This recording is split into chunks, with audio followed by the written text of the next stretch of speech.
ఇదే 20వ వచనంలో బాగుపడ్డాడు, అషూర్ రాజు నుండి విడిపింపబడ్డాడు.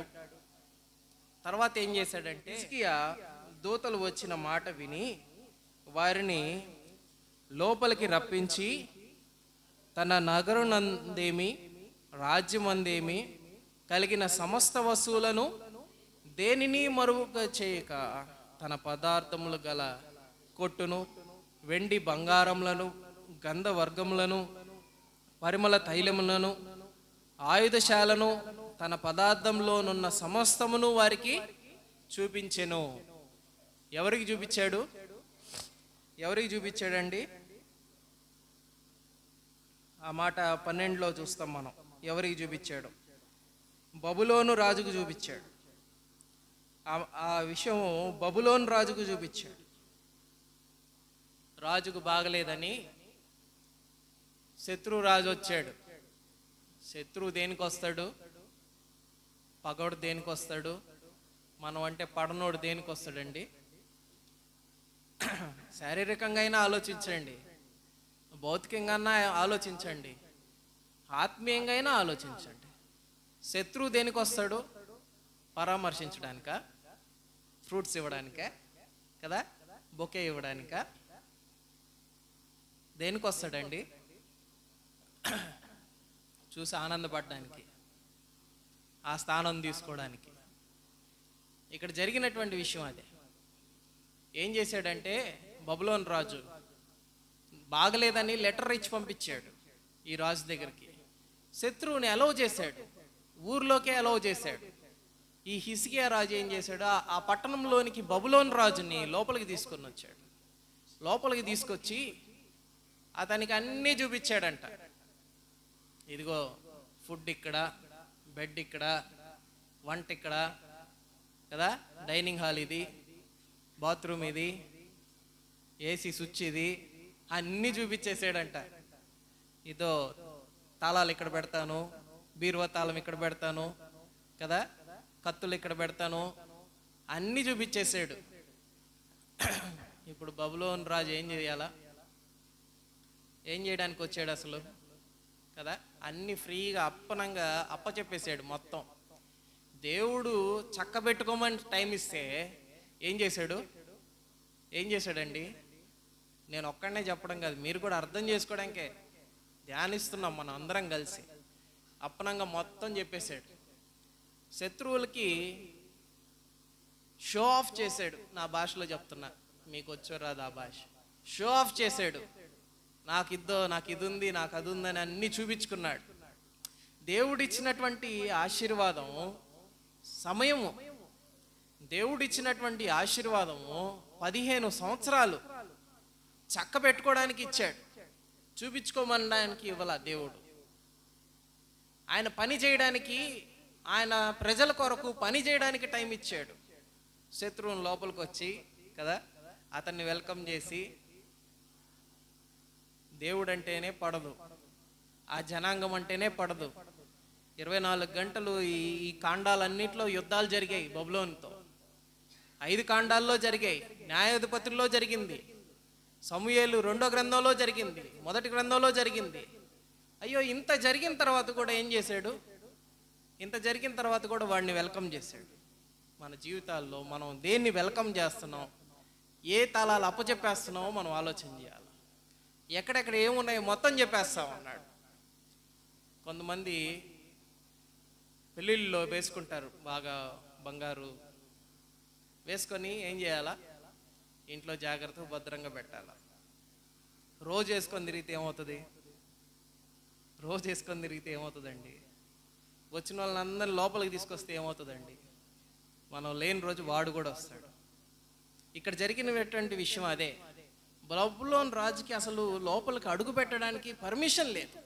రాజు దగ్గర నుంచి కాదు, దేవుని దగ్గర నుంచి పర్మిషన్ లేదు. శత్రువు ఎంటర్ అవ్వడానికి అసలు వాళ్ళని విడిపిస్తుంది ఎవరు? దేవుడు. గమనించాలా, ఈయన బాలేని వ్యక్తి, ఈ రాజు ఫైట్ చేయలేడు, తనకై తాను రక్షణ సంపాదించుకోలేడు, తనకై తాను విమోచనని సంపాదించుకోలేడు, విడుదలని పొందలేడు. అయితే ఎవరు రక్షించారు? దేవుడు రక్షించాడు. అటువంటి పరిస్థితుల్లో దేవుడి మీద ఆధారపడకుండా ఏం చేశాడు? ఉన్నదంతా చూపించేశాడు. అటువంటి పనులు మనం చేయకూడదు. ప్రభుతో మనకు ఒక సీక్రెట్ లైఫ్ ఉండాలి. అంతరంద్రియముల్ని ఎరిగినటువంటి దేవుడు కదా. ఆకాశం వైపు చేతులెత్తి ప్రార్థన చేశాడు ఒక ఆయన. ఎవరు ప్రార్థన అంగీకరించాడు?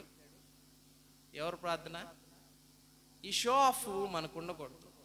మనం గమనించాల్సినటువంటి విషయం, ఆధ్యాత్మికంగా ప్రభు విషయంలో ప్రభువుని మన హృదయంలోనికి పిలిచినప్పుడు మనం ఫలానా అని మనం చూపించుకోకూడదు. సాతానుడు ఇదో ఫలాంది నేను చేస్తున్నాను అన్నావా, ఇంక అక్కడ దొరికినట్టే నువ్వు సాతానుడికి.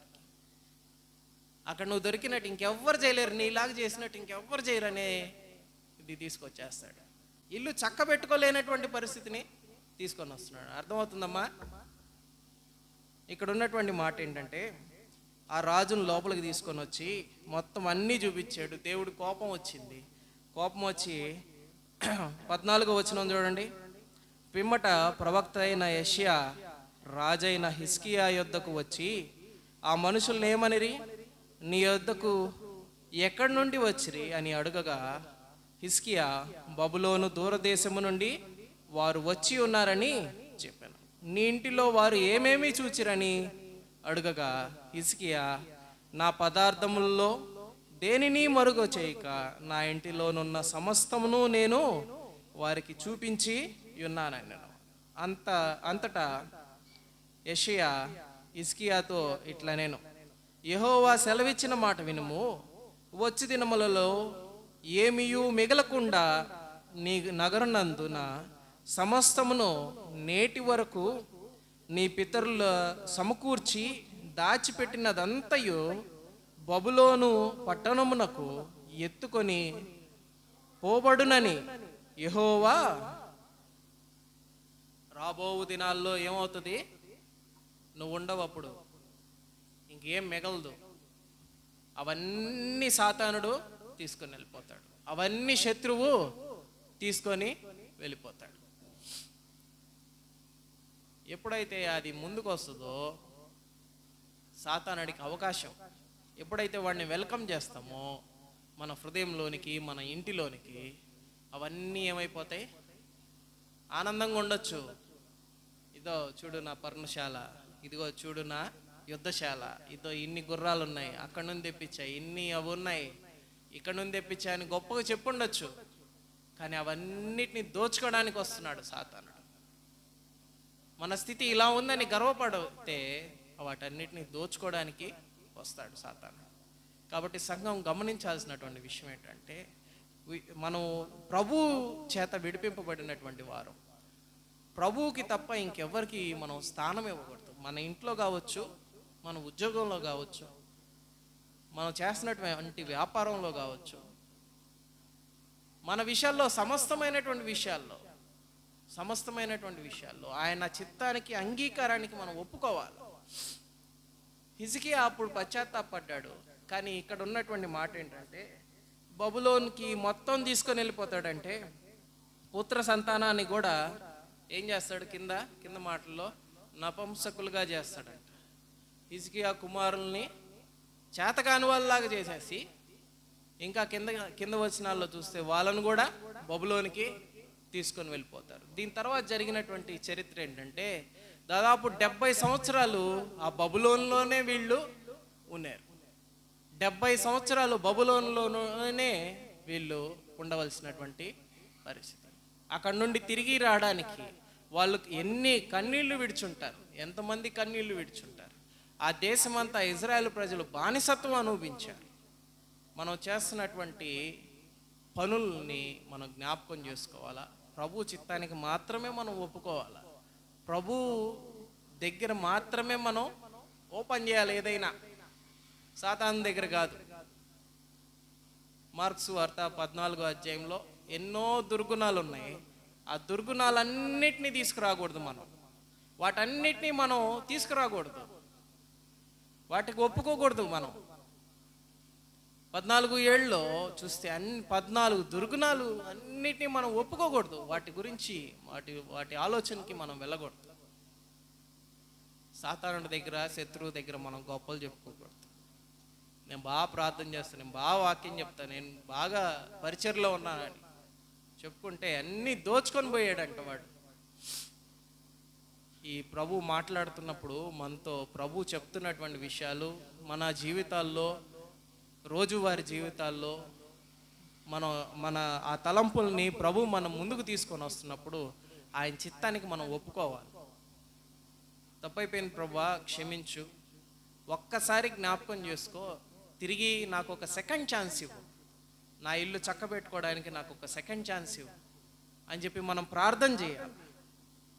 అక్కడ 19వ వచనంలో చూస్తే, అందుకు హిజ్కియా, నీవు తెలియజేసిన యెహోవా ఆజ్ఞ చొప్పున జరుగుట మేల, నా దినముల్లో సమాధానము సత్యము కలిగిన ఎడ్ల మేలే కదా అని యెషయాతో అన్నాడు.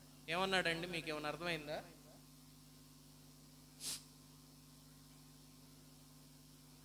స్వార్థం అనాలి, ఏమనాలి చెప్పండి? నేను బతుకున్నంత కాలం ఎట్టుంటే చాలు అనుకున్నాడు, అంతే.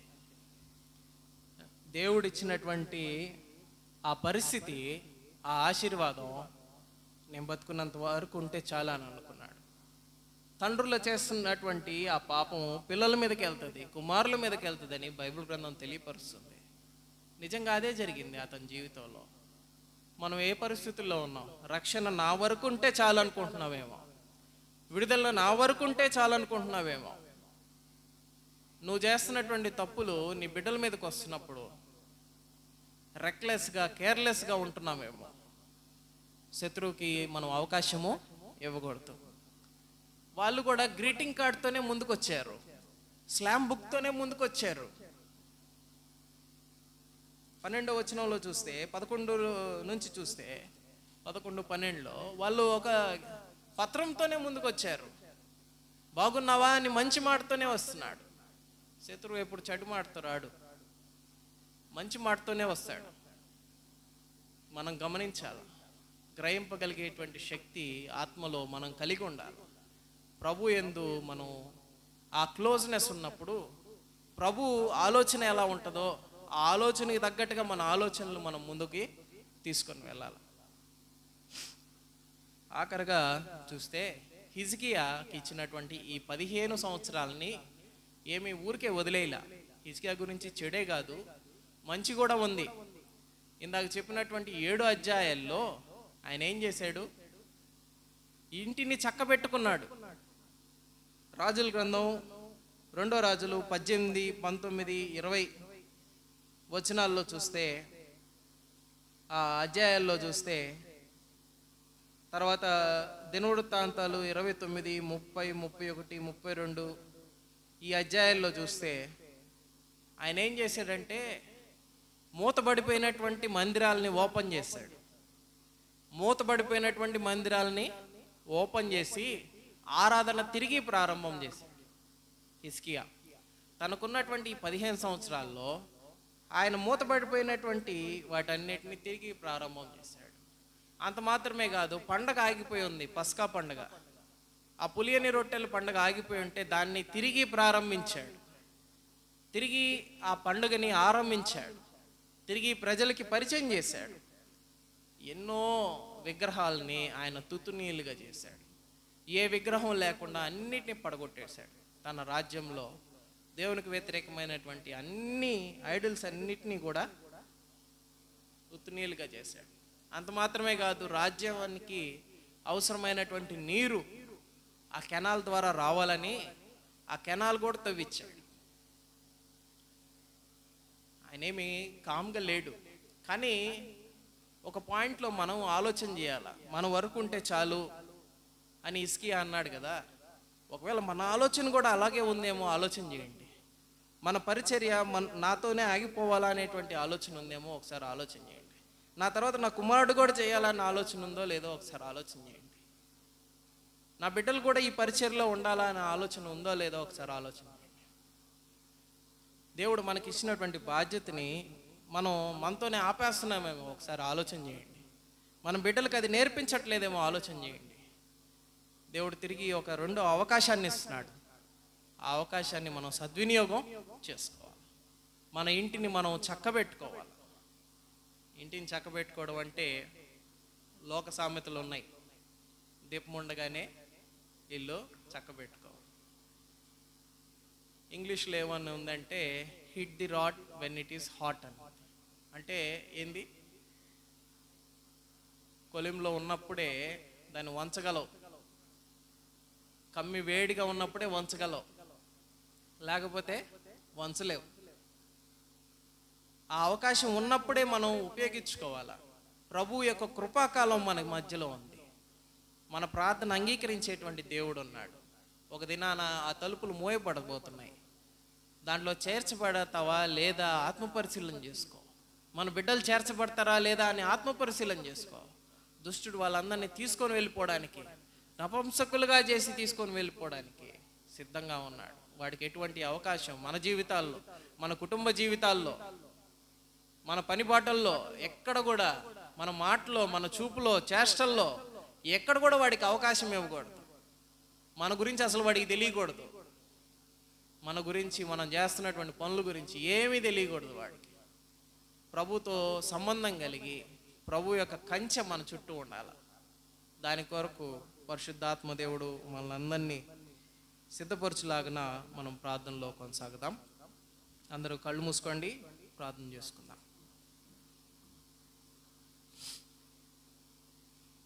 మమ్మల్ని ఆత్మికులుగా ప్రేమించిన మా ప్రియ పరలోకపు తండ్రి, గొప్ప దేవ, మీకు వందనాలు. మీరు మా ముందుంచినటువంటి మాటలకై వందనాలు. మీరు ఇచ్చినటువంటి అవకాశాన్ని మేము సద్వినియోగం చేసుకోగలుగుటకు సహాయం చేయమని వేడుకుంటున్నాం. సాతానుడికి మేము చోటు ఇయ్యక మీ ఆశీర్వాదాన్ని పొందేటువంటి భాగ్యాన్ని మాకు దయచేయమని వేడుకుంటున్నాం. ప్రభా, మీరు తప్ప మాకెవరు లేరు. మమ్మల్ని రక్షించగలిగినటువంటి వాడివి, విమోచింపగలిగినటువంటి దేవుడివి. అయ్యా, మిమ్మల్ని, మీరు చేసినటువంటి కార్యాలని మర్చినటువంటి స్థితిలో ఉన్నాం తండ్రి. దయతో క్షమించి రెండో అవకాశాన్ని ఇమ్మని, మా ఇంటిని మేము చక్కబెట్టుకున్నటకు మాకు నేర్పించమని వేడుకుంటూ ఇచ్చినటువంటి వాక్కుకై హృదయపూర్వకమైనటువంటి వందనాలు.